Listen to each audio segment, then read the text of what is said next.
Hello दोस्तों, स्वागत है आप सभी का मेरे यूट्यूब चैनल पर। तो भारतीय संविधान की एक सीरीज हमारी चल रही है जिसमें हम देख रहे हैं भारत का संवैधानिक विकास। तो आज की वीडियो में हम लोग देखेंगे भारत परिषद अधिनियम 1909 और 1919 के बारे में। जैसा कि आप जानते होंगे एग्ज़ाम में 1919 वाले अधिनियम से काफ़ी सारे क्वेश्चंस बनते हैं, इसलिए इसे हम डिटेल में यहाँ पे कवर करेंगे। अगर आप लोगों को वीडियोस पसंद आ रही हैं तो आप लोगों से रिक्वेस्ट है कि इन्हें ज़्यादा से ज़्यादा शेयर कर दीजिए, क्योंकि और लोग भी इसका फ़ायदा उठा सकें। और इस वीडियो में मैं सारी जो इम्पोर्टेंट बुक्स हैं उनको अच्छे से कवर कर रहा हूँ, ताकि आपका कोई भी पॉइंट ना छूटे और एग्ज़ाम में चाहे किसी भी तरीके से कितना भी घुमा के क्वेश्चन बने, यहाँ से आपका बन जाए। तो चलिए स्टार्ट करते हैं आज की वीडियो। सबसे पहले हम देखेंगे भारत परिषद अधिनियम 1909। इससे पहले के जो भारत परिषद अधिनियम है या चार्टर एक्ट है, उसके लिए हम अलग से वीडियोज बना चुके हैं। अगर आपने उन्हें नहीं देखा तो प्लेलिस्ट में जाके ज़रूर चेक करें, ताकि आपका पूरा जो एक सीक्वेंस है वो बनता रहे और उससे आप लोगों को अच्छे से याद भी होगा, और हो सके तो इनका नोट्स तैयार कर लेना। तो देखिए, भारत परिषद अधिनियम 1909 के बारे में देखते हैं। इसकी जो महत्वपूर्ण विशेषताएं थी वो क्या क्या हैं। सबसे पहला कि इस अधिनियम को तत्कालीन भारत सचिव मार्ले और वायसराय मिंटो, ठीक है, उस समय जो भारत सचिव थे, जैसा कि हमने देखा था, भारत सचिव का पद सर्जित कर दिया गया था 1858 में, क्योंकि वहाँ पे कंपनी का शासन समाप्त हो गया। अब कंपनी काम करने के लिए यहाँ नहीं रही, लेकिन अंग्रेजों ने भारत भी नहीं छोड़ा, तो भारत में अंग्रेजों का जो प्रशासन था उसे चलाने के लिए इन्हें किसी न किसी एक संस्था की ज़रूरत थी, एक तरीके से एक ग्रुप की ज़रूरत थी जो कि इनके कार्यों को सही तरीके से चला सके। इसलिए इन्होंने क्या किया, एक भारत सचिव का पद सर्जित किया और इस भारत सचिव की सहायता के लिए एक भारत परिषद बना दी, ठीक है। तो ये ध्यान रखना आप लोग 1858 में, क्योंकि 57 में क्रांति होने से जो अंग्रेजी यहाँ पे कंपनी काम कर रही थी उसे समाप्त कर दिया गया। तो यहाँ पे 1909 के समय पे जो भारत सचिव थे वो थे मार्ले और वायसराय, जो कि पहले गवर्नर जनरल हुआ करता था, लेकिन इसके बाद जो है जब यहाँ पर ब्रिटिश संसद का डायरेक्ट शासन हो गया तो इसे ब्रिटिश संसद का एक प्रतिनिधि माना गया, इसलिए इसे वाइस रॉय कहा जाता था। तो वाइस रॉय यहाँ पर लॉर्ड मिंटो थे, ठीक है, 1919 के टाइम पे। और इन दोनों ने ही एक जो ये परिषद अधिनियम लेके आए यहाँ भारत में प्रशासन के सुधार के लिए, ये दोनों लेकर आए और इन्हीं के नाम पर इस अधिनियम को मार्ले मिंटो सुधार अधिनियम भी कहा जाता है। तो ये प्रश्न कई बार एग्जाम में बना हुआ है, किस अधिनियम को मार्ले मिंटो सुधार के नाम से जाना जाता है, 1909 का अधिनियम। आगे चलते हैं।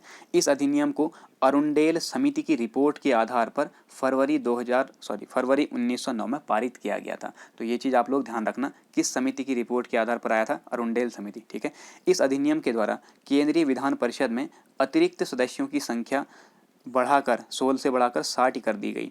अब देखिए, कुछ बुक्स में 61 भी दी हुई है, तो आप लोग दोनों को ही ध्यान रखना है, 60 या 61। जो आपका एम लक्ष्मीकांत जी की पुस्तक है इसमें 60 दिया हुआ है, ठीक है। तो 16 से बढ़ाकर ये जो संख्या थी इसे 60 कर दिया गया था, जबकि इससे पहले केंद्रीय विधानसभा में या प्रांतीय विधानसभाओं में जो सदस्य थे उनकी संख्याओं में इंक्रीजमेंट किया गया था, ठीक है।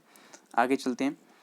केंद्रीय तथा प्रांतीय विधानसभाओं के 4 प्रकार अब होने लगे 1919 के अधिनियम द्वारा, जहां पर आपको सबसे पहले एक निर्वाचन का जो सबसे प्रारंभिक रूप है वो देखने को मिलता है, ठीक है। अप्रत्यक्ष था भले ही, लेकिन यहाँ पे निर्वाचन को आप शुरुआत एक तरीके से हो गई थी। तो इसमें केंद्रीय और प्रांतीय दोनों ही प्रकार की जो विधानसभाएं थी, इनमें जो सदस्य हुआ करते थे, टोटल सदस्य, अब इनने संख्या बढ़ा दी है तो उनको ग्रुप में बांट दिया था, ठीक है, अलग अलग ग्रुप के अलग अलग सदस्य। तो ये 4 प्रकार होने लगे थे। कौन कौन से? एक होगा आपका पदेन सदस्य। जैसे केंद्रीय विधानसभा में बात करें तो गवर्नर जो था, यानी कि जो वायसराय था, वो अपने आप में एक पदेन सदस्य होता था, ठीक। तो इसी प्रकार से प्रांतीय विधानसभा में भी पदेन सदस्य होंगे। दूसरे, ऐसे सदस्य जो सरकारी सदस्य हैं लेकिन मनोनीत हैं, ठीक है, तो मनोनीत सरकारी सदस्य। तीसरा टाइप था मनोनीत गैर सरकारी सदस्य, और चौथा टाइप था निर्वाचित सदस्य। ये बहुत ज़्यादा महत्वपूर्ण है। अभी भी हम देखते हैं कि निर्वाचित सदस्य, मनोनीत सदस्य और पदेन सदस्य, ये सारे टाइप्स अभी भी वर्तमान में भी हमारी इस राज्य व्यवस्था में देखने को मिलते हैं। तो ये 1909 के अधिनियम से आए थे, ठीक है। आगे चलते हैं। इस अधिनियम के द्वारा भारत में प्रादेशिक चुनाव हेतु व्यावसायिक और सांप्रदायिक प्रतिनिधित्व प्रणाली को अपनाया गया। तो बहुत ज़्यादा इंपॉर्टेंट प्रश्न है ये, एक बार एग्जाम में बना हुआ है, इससे पहले और भी एग्जाम्स में बना होगा, तो आप लोगों ने ध्यान रखना है। अगर इस तरीके से क्वेश्चन बनता है कि व्यावसायिक और सांप्रदायिक जो प्रतिनिधित्व था वो सबसे पहले किस अधिनियम में देखने को मिला, किस वर्ष देखने को मिला, तो आप ध्यान रखें 1909 के अधिनियम में, ठीक है। लेकिन ये लागू किया गया था केवल प्रादेशिक चुनाव के लिए, जो प्रांतीय चुनाव होते थे इनके लिए, ठीक है। आगे बढ़ते हैं। इस अधिनियम ने पृथक निर्वाचन के आधार पर मुस्लिमों के लिए सांप्रदायिक प्रतिनिधित्व का प्रावधान किया। तो यहाँ पे देखिए सांप्रदायिक प्रतिनिधित्व है, व्यावसायिक और सांप्रदायिक। लेकिन आप लोगों ने ये जरूर पढ़ा होगा इससे पहले जब भी पॉलिटी पढ़ी कि 1909 के अधिनियम में सबसे पहले सांप्रदायिक प्रतिनिधित्व का बीज डाल दिया गया था। ठीक है, यानी कि एक तरीके से फूट डालो और राज करो की जो नीति थी इसकी शुरुआत मानी जाती है। यहाँ से अंग्रेजों ने मुस्लिमों को अलग कर दिया, मुस्लिमों को सांप्रदायिक प्रतिनिधित्व दे दिया, तो इससे मुस्लिम और हिंदू राष्ट्र में बंट गया हमारा देश। ठीक है, तो फूट डालो और राज करो नीति का जो पहला आपको देखने को मिलता है वो यहीं पे देखने को मिलता है। तो लेकिन ये जो सांप्रदायिक प्रतिनिधित्व था ये अभी केवल मुस्लिमों के लिए किया गया, आगे फिर इसे इंक्रीज किया जाएगा। ठीक है, लॉर्ड मिंटो को सांप्रदायिक निर्वाचन का जनक माना जाता है। तो क्योंकि इस समय लॉर्ड मिंटो थे यहाँ के, तो इसीलिए इनने ही जो रिपोर्ट है 1909 के अधिनियम वाली वो तैयार की थी। इसीलिए सांप्रदायिक निर्वाचन या सांप्रदायिक प्रतिनिधित्व का जनक किसे कहा जाता है? लॉर्ड मिंटो को कहा जाता है। आगे चलते हैं। केंद्रीय और प्रांतीय दोनों ही विधान परिषदों में सदस्यों को बजट की विवेचना करने, लोकहित के विषयों पर चर्चा करने तथा अनुपूरक प्रश्न पूछने का अधिकार दिया गया, लेकिन इनको बजट पर मतदान का अधिकार नहीं था। ठीक है, तो ये सारे पॉइंट आप लोग याद रखेंगे। इससे पहले वाले 1892 वाले अधिनियम में हमने पढ़ा था कि पहली बार क्या किया गया, जो केंद्रीय या फिर प्रांतीय विधान परिषद हैं इनमें जो सदस्य थे इन्हें प्रश्न पूछने और जो आपके लोकहित के विषय थे उस पर थोड़ा सा चर्चा करने का अधिकार दिया गया था। इसमें भारतीय भी सम्मिलित थे। तो हम सीधे सीधे भारतीयों के परिप्रेक्ष्य में ही पढ़ते हैं। भारतीयों को पहली बार जो यहाँ पे मुद्दे आते हैं विधान परिषद में, इन पर विचार विमर्श करने या चर्चा करने और साथ ही साथ प्रश्न पूछने का अधिकार कब दिया गया था? 1892 में। लेकिन मैंने बताया था वहाँ पर कि आपने कोई प्रश्न पूछा और उसका जवाब दे दिया, आपका इस विधान परिषद ने जवाब दे दिया, लेकिन आपको वो जवाब पसंद नहीं आता तो आप उसके लिए पूरक प्रश्न नहीं पूछ सकते थे। कोई इसके जवाब में कमी लगती है, कोई गलती लगती है तो आप लोग पूरक प्रश्न नहीं पूछ सकते थे, ये प्रावधान था। लेकिन 1909 के अधिनियम द्वारा यहाँ पर अनुपूरक प्रश्न पूछने का अधिकार दे दिया गया। अर्थात आप कह सकते हैं कि वाद विवाद की शुरुआत जो है वो 1909 के अधिनियम से मानी जाती है। ठीक है, सीधे क्वेश्चन बनेगा, केंद्रीय या प्रांतीय विधान परिषदों में सदस्यों के बीच वाद विवाद की प्रतिक्रिया कब से शुरू हुई, या वाद विवाद की जो प्रक्रिया है इसकी शुरुआत किस अधिनियम से माने जाते हैं? तो 1909 के अधिनियम से। साथ ही साथ बजट जो रखा जाएगा उस बजट पर अपने विचार रखने या फिर विवेचना करने का अधिकार भी दे दिया गया, लेकिन बजट पर मतदान नहीं कर सकते थे यहाँ के सदस्य। ठीक है, आगे चलते हैं। इस अधिनियम द्वारा सर्वप्रथम भारत परिषद और वायसराय की कार्यकारिणी परिषद, दो हमारे पास परिषद हैं। एक तो गवर्नर जनरल था, उसकी परिषद पहले से ही थी। पहले गवर्नर जनरल की अपने आप में जो परिषद हुआ करती थी उसके दो रूप थे, आपने देखा होगा, निदेशक मंडल था और दूसरा आपका नियंत्रक मंडल था। ठीक है, यानी कि court of directors and board of control. लेकिन 1858 के अधिनियम द्वारा उन दोनों को समाप्त कर दिया गया। फिर भी उसके बाद जो यहाँ पर गवर्नर जनरल था उसका पद समाप्त नहीं हुआ, उसे बना दिया गया वायसराय। ठीक है, वायसराय के हैं आप लोग, या ऐसे लिख सकते हैं वायसरॉय, उसे बना दिया गया था वायसरॉय। तो वायसरॉय की सहायता के लिए भी एक परिषद हमेशा ही रही, उसे कहा गया आपका वायसराय की कार्यकारिणी परिषद। और साथ ही साथ मैंने बताया कि 1858 के अधिनियम में भारत सचिव का एक पद सृजित किया गया यहाँ पर प्रशासन देखने के लिए, और उसकी सहायता के लिए बनाएगी भारत परिषद। तो अब भारत में दो टाइप के संस्थाएं हैं, एक है आपका भारत सचिव और उसकी परिषद जिसे भारत परिषद कहा जाएगा, दूसरा है वायसराय और उसकी परिषद। ठीक है, तो देखें कि इस अधिनियम द्वारा सबसे पहले भारत परिषद और वायसराय की कार्यकारिणी परिषद में भारतीय सदस्यों को सम्मिलित किया गया था। बहुत ज़्यादा महत्वपूर्ण पॉइंट है और यहाँ से कई बार अच्छे एग्जाम्स में क्वेश्चन बने हुए हैं। ठीक है, किसके नाम से? सत्येंद्र प्रसाद सिन्हा, जिन्हें आप लोग SP सिन्हा के नाम से जानते होंगे, इनसे क्वेश्चन बने हुए हैं। ठीक है, तो सारे इंपॉर्टेंट पॉइंट मैं यहाँ पे लेके आया हूँ, आप लोगों ने वीडियो को एंड तक पूरा अच्छे से देखना है और समझने की कोशिश करनी है। ठीक है, तो यहाँ पर ये 1909 का ही अधिनियम है जब क्या किया गया है, पहली बार भारत परिषद और वायसराय की कार्यकारिणी परिषद में भारतीय सदस्यों को स्थान दिया गया। तो कौन से वो भारतीय सदस्य थे जिन्हें पहली बार स्थान मिला? तो यहाँ से दो टाइप के क्वेश्चन बनेंगे, मैं आप लोगों को बता रहा हूँ, आप लोग ध्यान दें इस पॉइंट पे। यहाँ पे दो टाइप के क्वेश्चन बनेंगे, कंफ्यूज नहीं होना है। पहला तो ये कि सत्येंद्र प्रसाद सिन्हा यानी कि SP सिन्हा जो थे वायसराय की कार्यपालिका परिषद या कार्यकारिणी परिषद में सम्मिलित होने वाले प्रथम भारतीय सदस्य थे और इन्हें एक विधिक सदस्य के रूप में यहाँ सम्मिलित किया गया था। बहुत ज़्यादा महत्वपूर्ण। ठीक है, ध्यान रखें, किसकी कार्यपालिका परिषद में सम्मिलित हुए हैं? वायसराय की। ठीक है, और इन्हें किस रूप में सम्मिलित किया गया? विधिक सदस्य के रूप में।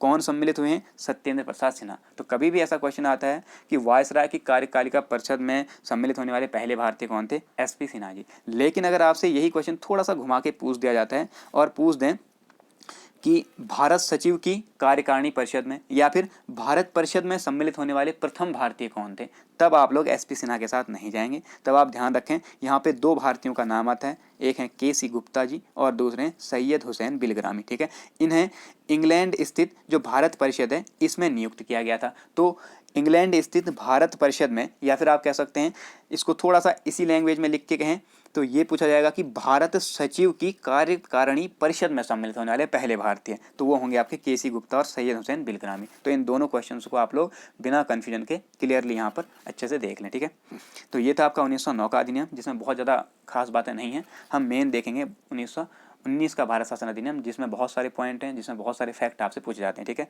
1909 में आप केवल दो चीज़ें ध्यान रखना, एक कि आपका भारत परिषद और गवर्नर जनरल की कार्यकारिणी परिषद, इसमें भारतीय सदस्यों को सम्मिलित कर दिया गया था। और दूसरी बात, यहाँ पर आपका सांप्रदायिक प्रतिनिधित्व का पहली बार बीजारोपण हुआ, या जो मुस्लिमों के लिए सांप्रदायिक प्रतिनिधित्व प्रणाली थी उसकी शुरुआत की गई, जनक लॉर्ड मिंटो। ठीक है, अब देखेंगे भारत शासन अधिनियम 1919। तो इससे बहुत सारी महत्वपूर्ण बातें निकल के आती हैं, उनके बारे में चर्चा कर लेते हैं। देखिए, सबसे पहले तो देखें कि इस अधिनियम को लाने के तात्कालिक कारण क्या थे। ठीक है, ये बहुत ज़्यादा महत्वपूर्ण नहीं है, बस ये एक ओवरव्यू के लिए मैंने यहाँ पे ऐड किया हुआ है, तो आप लोग भी समझ जाएं, ताकि आपके दिमाग में एक बेसिक कॉन्सेप्ट, एक हिस्ट्री बनी रही। ठीक है, तो अधिनियम लाने के महत्वपूर्ण कारण क्या थे उस टाइम, जो तात्कालिक कारण बने।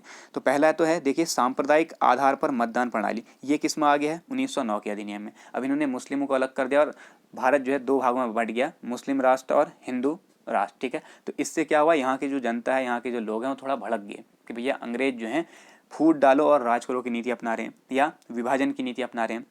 तो जो सांप्रदायिक आधार पर मतदान प्रणाली थी, इस नीति से उत्पन्न जो असंतोष था, इस कारण से इन्हें 1919 का अधिनियम लाना पड़ा। दूसरा देखें, 1916 में इन्हीं मुद्दों को लेकर कांग्रेस और मुस्लिम लीग के मध्य हो गया समझौता। पहले कांग्रेस और मुस्लिम लीग के मध्य बहुत सारा वाद विवाद चल रहा था। ठीक है, मुस्लिम लीग की स्थापना आप लोगों को पता होगा 1906 के आसपास हुई। इससे पहले तक जब कांग्रेस बना 1885 में, तो यहाँ से लेकर 1906 तक सब ठीक था, लेकिन बीच में इनके बीच काफ़ी कंट्रोवर्सी होने लगी, विवाद होने लगा। तो इस वजह से फिर 1906 में मुस्लिम लीग बन गई। फिर मुस्लिम लीग और कांग्रेस के मध्य जो है एक तरीके से टकराव की स्थिति आ गई थी। मुस्लिम लीग के का कहना अलग था कि हमारे हित में हो सारी व्यवस्थाएं, और कांग्रेस चाहती थी कि देश के हित में सारी व्यवस्थाएं हो।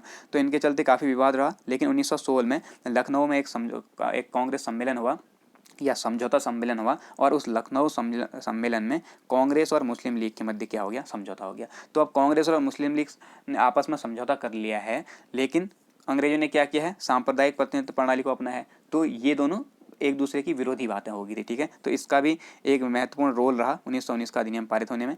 अगला देखें, 1916-17 में प्रकाशित मेसापोटामिया रिपोर्ट। तो मेसापोटामिया रिपोर्ट क्या थी, मेसापोटामिया आयोग ने कहा था, जो एक आयोग बनाया गया था जिसे मेसापोटामिया आयोग कहा गया, और इसने रिपोर्ट दी थी अंग्रेजी सरकार के बारे में। इन्होंने कहा कि जो अंग्रेजी सरकार है ये भारत में शासन करने के लिए सही नहीं है, इसके बस की नहीं है भारत में शासन करना, ये बहुत अच्छा सुशासन या अच्छा प्रशासन यहाँ पे नहीं चला सकती। ठीक है, तो मेसापोटामिया रिपोर्ट बहुत ज़्यादा इंपॉर्टेंट रोल प्ले करते हैं 1919 का अधिनियम पारित होने में। ठीक, आगे देखेंगे होम रूल आंदोलन। तो ये कुछ 3-4 फैक्ट थे, 3-4 तात्कालिक कारण रहे जिनकी वजह से 1909 के अधिनियम में सुधार करते हुए 1919 का भारत शासन अधिनियम पारित किया गया। ठीक है, अब देख लेते हैं कि इस अधिनियम में क्या क्या महत्वपूर्ण बातें थी। तो शुरू से चलते हैं। देखो, सबसे पहले तत्कालीन भारत सचिव मॉन्टेग्यू थे। उस समय जो भारत सचिव का पद था वो मॉन्टेग्यू के पास था। ठीक है, इन्होंने 20 अगस्त 1917 को एक घोषणा की जिसमें सर्वप्रथम भारत को स्वतंत्र डोमिनियन स्टेट यानी कि स्वशासन की स्थिति प्रदान करने की बात कही गई थी।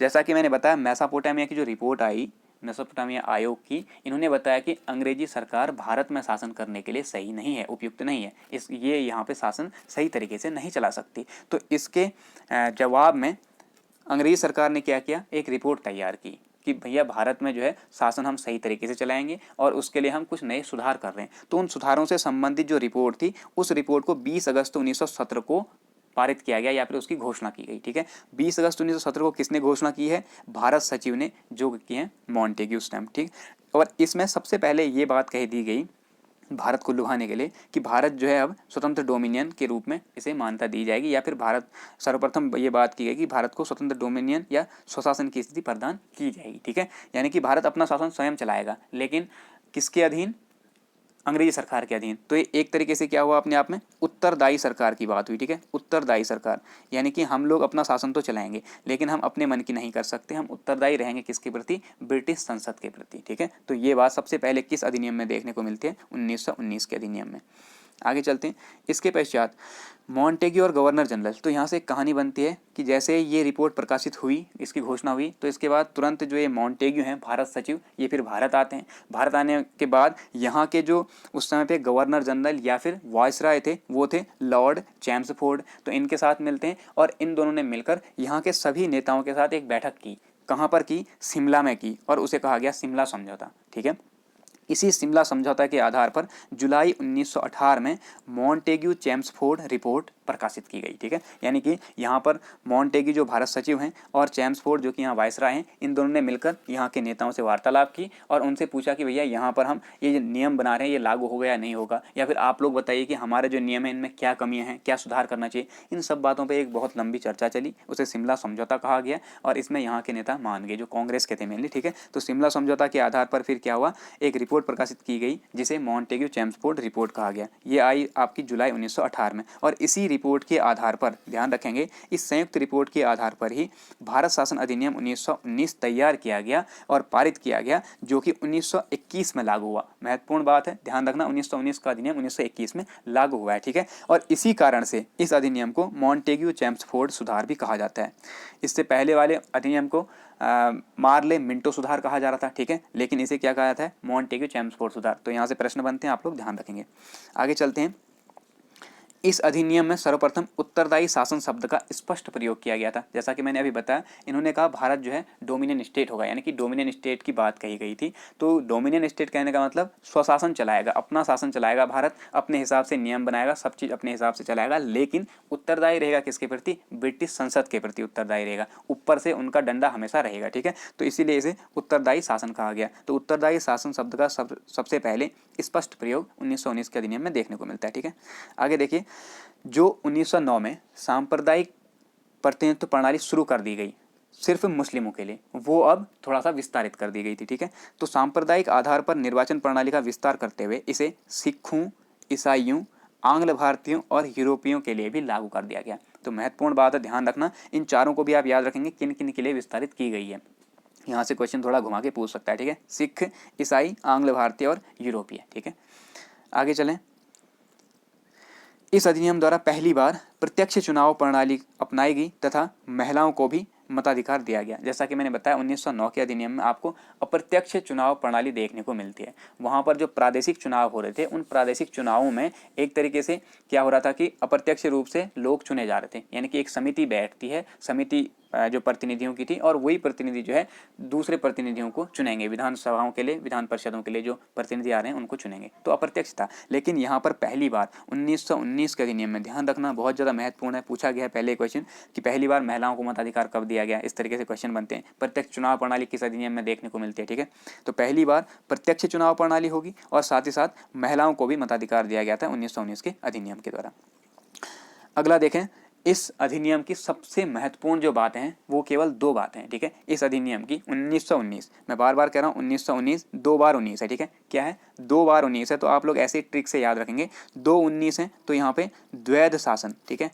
कौन सा शासन, द्वैध शासन आपको दिखाई देगा, और साथ ही साथ 2 बार 19 है तो द्विसदनात्मक विधायिका यहाँ पर देखने को मिलेगी। तो दो चीज़ें बहुत ज़्यादा महत्वपूर्ण जो कि इस अधिनियम की मेन जड़ हैं, इस अधिनियम का आधार है, वो है द्विसदनात्मक व्यवस्था और द्वैध शासन। अब ये कहाँ पे लगी, कैसे लगी, इसके बारे में हम बात करेंगे। यहाँ से एक क्वेश्चन अभी हाल ही के एग्जाम में, वीडियो वाले एग्जाम में आया हुआ था कि जो आपका 1935 है, इसमें द्वैध शासन की बात की गई थी, ठीक है, जो कि गलत फैक्ट था एक तरीके से। तो यहाँ पे क्या कन्फ्यूजन होता है अभ्यर्थियों को, उसके बारे में भी मैं बात करूँगा। तो देखिए, इस अधिनियम द्वारा सर्वप्रथम केंद्र में द्विसदनात्मक विधायिका स्थापित कर दी गई।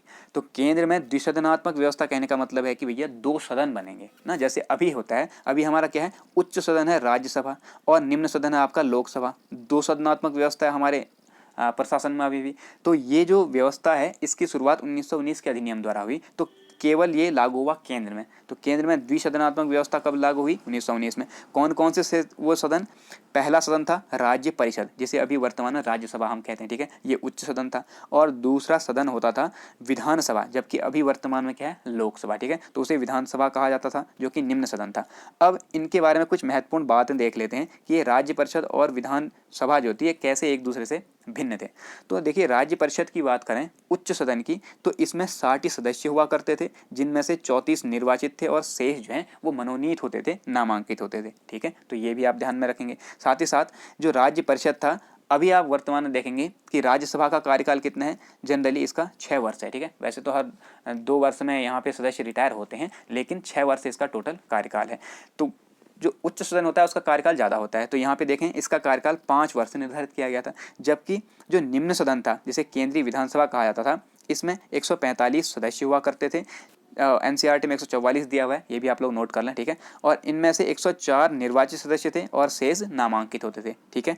इनका कार्यकाल केवल 3 वर्ष होता था। तो जैसा कि अभी हम देखते हैं, लोकसभा का कार्यकाल कितना है? 5 वर्ष, राज्यसभा का 6 वर्ष, यानी कि राज्यसभा का ज़्यादा है। तो उस समय भी जो उच्च सदन था उसका कार्यकाल ज़्यादा था, लेकिन कितना था? सिर्फ 5 वर्ष। और निम्न सदन का कार्यकाल रखा गया 3 वर्ष। तो ये महत्वपूर्ण फैक्ट हैं जो आपने याद रखनी है। ये होगी आपकी क्या? द्विसदनात्मक व्यवस्था।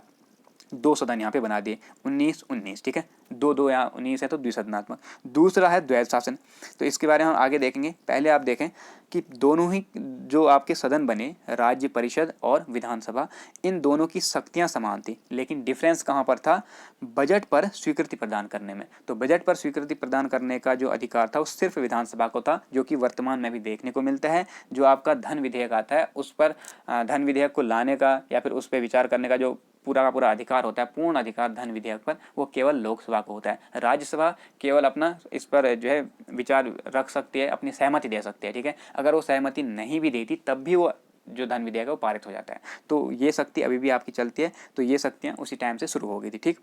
और दूसरी चीज़ जो हम बात कर रहे थे 1919 में, वो है आपका ये जो इस एक्ट की मुख्य विशेषता है, प्रांतों में द्वैध शासन, यानी कि डायरकी, ठीक है। तो प्रांत में द्वैध शासन का क्या मतलब है? और इसी से जो है अधिकांश जो अभ्यर्थी है वो कन्फ्यूज होते हैं। ये जो आपका 1919 का अधिनियम है, इसमें आपका प्रांत में द्वैध शासन लगा, जबकि 1935 में केंद्र में द्वैध शासन लगा दिया गया। तो ये जो आपकी व्यवस्था है ये क्या थी, इसको समझना है थोड़ा सा। जो आपका द्विसदनात्मक व्यवस्था है ना, ये तो 1919 से शुरू हो गई है। तो इसमें तो 2 सदन बन रहे हैं भाई, एक उच्च है, ठीक है, एक आपका निम्न सदन है। लेकिन द्वैध शासन में सदन से कोई मतलब नहीं है, द्वैध शासन में सदन से कोई मतलब नहीं है। वो आपकी द्विसदनात्मक व्यवस्था 1919 में केंद्र में ही रहेगी, लेकिन प्रांतों में जो द्वैध शासन लगा, इसका मतलब है, इससे पहले हमने पढ़ा था 1784 के एक्ट में, आप लोगों को याद होगा, आपने रिवीजन किया होगा, द्वैध शासन वहाँ पर भी लगा था। और क्या हुआ था कि जो आपका व्यापार है या वाणिज्यिक गतिविधियाँ हैं, उनके निरीक्षण के लिए यहाँ पर बनेगा कोर्ट ऑफ डायरेक्टर्स, ठीक है। और जो राजनीतिक गतिविधियां हैं उनके संचालन के लिए बना आपका बोर्ड ऑफ कंट्रोल, ठीक है। तो यहाँ पर आपका गतिविधियों को या जो कार्य हैं कंपनी के प्रशासन के लिए जो मेनली हो रहे हैं, उन प्रशासनिक कार्यों को विभाजित कर दिया, ताकि प्रशासनिक कार्य और आसानी से हो सके और अच्छे से बेहतर तरीके से हो सके, ठीक है। तो यही काम किया गया था। तो यहाँ पे भी द्वैध शासन शब्द का प्रयोग किया जा रहा है, तो सेम चीज़ ही यहाँ पर भी की जाएगी। लेकिन क्या थोड़ा सा डिफरेंस था, देखो 1919 में जो द्वैध शासन आया, इसके अंतर्गत क्या किया? सबसे पहले तो इनने जो आपका केंद्र था, केंद्रीय विधान परिषद, और दूसरा था आपका प्रांतीय विधान परिषद, ठीक है, इन दोनों के जो अधिकार विषय होंगे, जिन पर इनको कानून बनाने का अधिकार होगा, इन दोनों को डिवाइड कर दिया गया। उसके बाद जो आपका केंद्रीय विषय थे, इन केंद्रीय विषय को 2 भागों में बांटा गया। तो इस अधिनियम के अंतर्गत, या आप कह सकते हैं जो द्वैध शासन था, इसके अंतर्गत प्रांतीय विषयों को 2 भागों में बांटा गया, ठीक है। तो पहले तो आपने क्या किया, टोटल जो विषय हैं इनको 2 भागों में बांटा। एक हो गया आपके केंद्रीय विषय, दूसरे हो गया आपके प्रांतीय विषय, ठीक है। जैसे अभी चलता है संघ सूची और राज्य सूची। और उसके बाद जो आपके प्रांतीय विषय थे, इनको भी 2 भागों में बांटा गया। तो कौन कौन से वो भाग थे? पहले हैं आपके सुरक्षित विषय, या जिन्हें हम आरक्षित विषय कहते हैं, ठीक है। और दूसरे हैं आपके हस्तांतरित विषय, यानी कि ट्रांसफर्ड जो सब्जेक्ट होते थे यहाँ पे, ठीक है। तो यहाँ पे आपने ध्यान रखना है सबसे ज़रूरी बात कि 1919 में केवल प्रांतीय विषयों को बांटा गया, जबकि 1935 में फिर केंद्रीय विषयों को भी 2 भागों में बांट दिया जाएगा। तो सुरक्षित विषय क्या क्या होते थे, जैसे महत्व के विषय हैं जो बहुत ज़्यादा इंपॉर्टेंट, राजस्व है, न्याय है, वित्त है, पुलिस है, गृह विभाग है, ठीक है, तो ये किसके अधीन आएंगे, सुरक्षित विषय के अंदर। जबकि अन्य जो विषय हैं सामान्य विषय जैसे स्थानीय स्वशासन है, शिक्षा है, स्वास्थ्य है, इन्हें रखा गया हस्तांतरित विषय के अंतर्गत। तो इसी व्यवस्था को कहा गया द्वैध शासन, जो कि लियोनल कार्टिस ने दी थी, ठीक है। तो बहुत ज़्यादा महत्वपूर्ण है, यहीं पे सबसे ज़्यादा स्टूडेंट कंफ्यूज होते हैं कि आपका प्रांतों में द्वैध शासन कब लगा और केंद्र में द्वैध शासन कब लगा। तो ध्यान रखना है भैया, 1919 के अधिनियम में केंद्र में आपका द्वैध शासन नहीं बल्कि केंद्र में द्विसदनात्मक व्यवस्था लगी हुई है, ठीक है, द्विसदनात्मक व्यवस्था, जबकि प्रांतों में लगा हुआ है द्वैध शासन, पहले निचले स्तर पर लगा, ठीक, क्योंकि इनका मानना था कि नीचे से हम ऊपर की ओर जाएंगे, तो निचले स्तर पर लगा। जबकि जो 1935 का अधिनियम है उसमें ये जो प्रांतों का द्वैध शासन है इसे कहाँ कर दिया जाएगा, केंद्र में कर दिया जाएगा, ठीक है। तो यही एक अंतर था जो कि यहाँ से कन्फ्यूजन क्रिएट करता है और इस बार भी पूछा गया था, बहुत से स्टूडेंट उसे गलत भी करके आए थे, ठीक है, तो ध्यान रखना। आगे चलते हैं। देखो सुरक्षित विषयों में क्या अधिकार थे, तो जो सुरक्षित विषय थे इनका जो शासन होता था ये गवर्नर जनरल करेगा, ठीक है, दोनों का ही गवर्नर जनरल करेगा, ये ध्यान रखना। लेकिन अंतर क्या होगा, गवर्नर अपनी परिषद के सदस्यों की सलाह से करता था, जबकि हस्तांतरित विषय जो हैं, जो कि आसान विषय हैं, इन्हें गवर्नर जो है भारतीय मंत्रियों की सलाह से करता था। बस यही थोड़ा सा डिफरेंस था, क्योंकि यहाँ पर जो हस्तांतरित विषय हैं, अब आप लोग देख रहे हैं कि इस अधिनियम में पहले ही क्या कर दिया गया है, स्वशासन की बात कर दी गई है ना, स्वशासन भारतीयों को, यानी कि उत्तरदायी सरकार की बात, तो भारतीय ही चलाएंगे शासन, भारतीय चलाएंगे, तो भैया भारतीयों को नियम बनाने में भी इनका सहयोग लेना पड़ेगा। इसलिए जो हस्तांतरित विषय थे जैसे कि स्थानीय स्वशासन है, ऐसे विषयों पर कानून बनाने के लिए भारतीय मंत्रियों की सलाह ली जाती थी। कौन लेगा, गवर्नर लेगा, और उसके बाद उन पर कोई कानून बनाएगा, वो थे हस्तांतरित। लेकिन जो आरक्षित विषय थे, जो बहुत महत्व के विषय हैं, जैसे पुलिस है, गृह विभाग, रक्षा विभाग है, ठीक है, इस प्रकार के जो विभाग हैं उन पर गवर्नर जो है अपनी परिषद के सदस्यों की सलाह लेता था, जो कि जनरली आपके ब्रिटिश संसद के सदस्य होते थे, ठीक। तो ये डिफरेंस था, इसको आप ध्यान में रखेंगे। द्वैध शासन का जनक लियोनल कार्टिस, जैसा कि मैंने बताया, इनकी एक पुस्तक आती है आपकी डायआर्की, ठीक है, इस पुस्तक में ही डायआर्की, और इस पुस्तक में ही इन्होंने क्या किया है, द्वैध शासन की पूरी जानकारी दी है, इसे एक्सप्लेन किया हुआ है। आगे देखें, इस अधिनियम द्वारा सर्वप्रथम केंद्रीय बजट को राज्य बजट से अलग कर दिया गया। ये बहुत ही ज़्यादा महत्वपूर्ण चीज़ें हैं जो इस अधिनियम में की गई हैं, जिनसे कई बार क्वेश्चन बनता है। तो मैंने कहा 1919, ठीक है, 219 हैं, तो इनमें क्या हो गया आपका, द्वैध शासन और द्विसदनात्मक व्यवस्था, केंद्र में द्विसदन और प्रांत में द्वैध शासन, ठीक। और साथ ही साथ 1919 अलग अलग हैं, तो आप लोग ऐसे भी ध्यान रखेंगे कि केंद्रीय बजट और राज्य बजट इनको भी अलग किया गया था 1919 वाले में, ठीक है। तो ट्रिक से आप लोग इनको कुछ पॉइंट जो हैं जो एग्जाम के लिए बहुत ज़्यादा महत्वपूर्ण है, जैसे द्वैध शासन है, द्विसदनात्मक व्यवस्था और केंद्रीय और राज्य बजट का पृथक्करण, तो ये महत्वपूर्ण है, इसलिए इन्हें 1919 से लिंक करके जरूर याद रखें। आगे चलते हैं। 1793 ईस्वी से भारत सचिव का खर्च कहाँ से दिया जा रहा था, भारतीय राजस्व से दिया जा रहा था। लेकिन इस अधिनियम के बाद अब इसका खर्च जो है ब्रिटिश राजस्व से दिया जाने का प्रावधान किया गया, और ये अंग्रेजों की उदारता नहीं है भैया। ऐसा नहीं है कि अंग्रेज बहुत उदार हो गए थे और इन्हें समझ में आ गया था कि स्थानीय स्वशासन भी दे दिया हमने और भारतीयों का दिल जीतना है। पता है इन सब का जो मेन कारण था वो क्या था, कि भारतीयों का सहयोग प्राप्त करना प्रशासन में। और इससे पहले आपने देखा कि जो यहाँ पे युद्ध हुआ था, प्रथम विश्व युद्ध, इसमें भारतीयों का सहयोग इन्हें मिला था, ठीक है। तो ये चाह रहे थे कि आगे कुछ ऐसा हो तो भारतीयों का सहयोग मिलता रहे, तो इसके लिए थी। लेकिन ये उदारता का एक एग्जाम्पल नहीं है। कारण ये है कि ब्रिटिश राजस्व से खर्चा दे तो रहे हैं भारत सचिव का, लेकिन वो जो ब्रिटिश राजस्व है भैया वो यहीं के धन से भरा हुआ है, ठीक है। जो आपने पढ़ा होगा कि दादा भाई नेहरू जी ने एक धन निष्कासन का सिद्धांत दिया था, तो उसमें उन्होंने सब चीज़ बताई हुई है, ठीक। तो ये ध्यान रखना कि अब जो है भारत सचिव है, इसका खर्च ब्रिटिश राजस्व से दिया जाना स्वीकार किया गया। अगला देखें, इस अधिनियम ने भारत में एक लोक सेवा आयोग का गठन किया। ये भी बहुत ज़्यादा महत्वपूर्ण फैक्ट है। लोक सेवा आयोग का गठन का प्रावधान जो है 1919 के अधिनियम में ही किया गया। कारण मैं आप लोगों को बताता हूँ। देखो, भारत में जो है जो अंग्रेजी कंपनी थी, इसका शासन चलाने के लिए तो पहले से ही भारतीयों को यहाँ पे नियुक्त किया जाने लगा था। फिर आपने देखा 1853 का जो एक्ट आया, इसमें क्या कर दिया गया कि सिविल सेवकों के लिए खुली भर्ती का आयोजन किया गया, खुली प्रतियोगिता की गई, ताकि भारतीय जो लोग हैं, कुछ ऐसे भारतीय थे ना जो बहुत ज़्यादा टैलेंटेड थे, बहुत अच्छा यहाँ पे प्रशासन चला सकते थे, ऊपर से यहाँ के लोगों से इंटरेक्ट भी बहुत अच्छा कर पाएंगे, बातचीत, ठीक है। अंग्रेज जो है उतना अच्छे से इंटरेक्ट यहाँ पे नहीं कर पाते थे, तो इसलिए इन्होंने क्या किया, खुली प्रतियोगिता का आयोजन किया। तो यहाँ से खुली प्रतियोगिता चल रही थी, भारतीय लोग भी अच्छे पदों पर जा रहे थे। तो इसी चीज़ को देखते हुए इन्होंने कहा कि भारत में एक लोक सेवा आयोग ही बन जाना चाहिए, जो क्या करेगा, इन सिविल सेवकों की भर्ती के लिए काम करेगा। ठीक है, तो इसी के तहत 1926 में केंद्रीय लोक सेवा आयोग का गठन किया गया सबसे पहले। तो ये इंपॉर्टेंट बात है, आप लोग ध्यान में रखना। 1926 में केंद्रीय लोक सेवा आयोग, अभी भी चल रहा है हमारा केंद्रीय लोक सेवा आयोग, हालांकि आज़ादी के बाद उसमें आपका रिफॉर्म किया होगा। ठीक है, लेकिन 1926 में पहली बार केंद्रीय लोक सेवा आयोग का गठन किया गया। कार्य क्या होगा? सिविल सेवकों की भर्ती कराना। ठीक है, आगे देखें, भारत सचिव को भारत में महालेखा परीक्षक जो होता है, ठीक है, महालेखा नियंत्रक, महालेखा परीक्षक, इसकी नियुक्ति करने का अधिकार सबसे पहले कहाँ दिया गया? इसी भारत परिषद अधिनियम 1919 में। कारण अभी हमने कहा कि 19 दो 19 है, तो इसमें दोनों को अगर हम पृथक रखते हैं तो केंद्र बजट और राज्य बजट, इन दोनों को अलग अलग कर दिया गया। ठीक है, तो इनकी समीक्षा के लिए अब जरूरत थी एक महालेखा परीक्षक की। ठीक है, तो यहाँ पर महालेखा परीक्षक की नियुक्ति भी इसी अधिनियम में आनी चाहिए, क्योंकि यहाँ पे बजट भी पृथक हो गया है। ठीक है, आगे देखिए, भारत सचिव की सहायता के लिए सर्वप्रथम हाई कमिश्नर यानी कि एक उच्चायुक्त की नियुक्ति की गई, और इस उच्चायुक्त का जो कार्यालय होता था ये लंदन में स्थापित था। ठीक है, तो आप अगर आपसे पूछा जाता है कि लंदन में हाई कमिश्नर या उच्चायुक्त की नियुक्ति कब की गई थी, या उसका उच्चायुक्त कार्यालय की स्थापना किस अधिनियम द्वारा की गई, तो 1919 के अधिनियम द्वारा, ताकि क्या हो, जो भारत सचिव है इसका कार्य जो है थोड़ा सा आसान हो जाए। ठीक है, तो भारत सचिव के कार्यों को आसान करने के लिए ही मेनली किया गया था। आगे देखें, भारत परिषद के सदस्यों की संख्या न्यूनतम 8 और अधिकतम 12 निश्चित की गई। बहुत ज़्यादा महत्वपूर्ण फैक्ट नहीं है, फिर भी आप लोग ध्यान में रखेंगे। आगे देखिए, वायसराय की कार्यकारिणी जो परिषद है, इसके 6 सदस्यों में से 3 सदस्यों का भारतीय होना अनिवार्य कर दिया गया। काफ़ी महत्वपूर्ण फैक्ट है, क्योंकि मैंने बात की कि उत्तरदायी शासन की यहाँ पे शुरुआत कर दी गई थी। अब उत्तरदायी शासन के लिए भैया भारतीयों को इस शासन व्यवस्था में होना बहुत आवश्यक था, इसीलिए इनने क्या किया, जो वायसराय की कार्यकारिणी परिषद थी इसके 6 सदस्यों में से भी 3 सदस्यों का भारतीय होना अनिवार्य कर दिया गया। ठीक है, लेकिन जो जैसे आपका जो महत्वपूर्ण पद है, जैसे गवर्नर जनरल वायसराय, इस पद पर कोई भारतीय नहीं हो सकता था। ठीक है, तो ये भी ध्यान में रखेंगे। आगे देखें, केंद्र और प्रांतों में प्रशासनिक शक्ति का विभाजन कर दिया गया।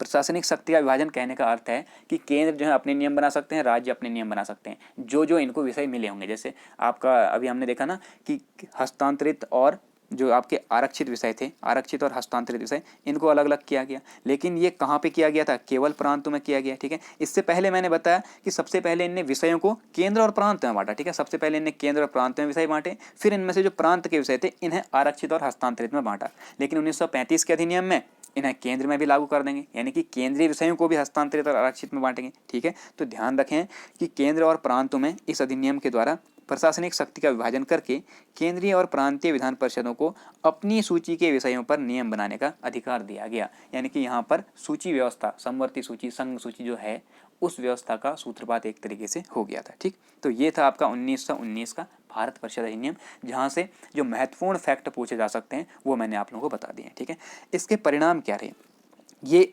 इंपॉर्टेंट फैक्ट नहीं है, ये मैं केवल आपको हिस्ट्री से कनेक्ट करने के लिए यहाँ पे ऐड किया हूँ ताकि मैं भूलूँ ना। ठीक है, तो इसके परिणाम स्वरूप साइमन आयोग और सांप्रदायिक अवार्ड, दो चीज़ें आती हैं, आपने पढ़ा होगा, कम्युनल अवार्ड, ठीक है, या इसे को कहा जाता है सांप्रदायिक पंचाट, तो ये भी आपने सुना होगा आधुनिक भारत में। और साइमन आयोग, साइमन कमीशन तो सबने सुना है, साइमन गो बैक के नारे लगे थे। ठीक है, बहुत बड़ा कांड हुआ था।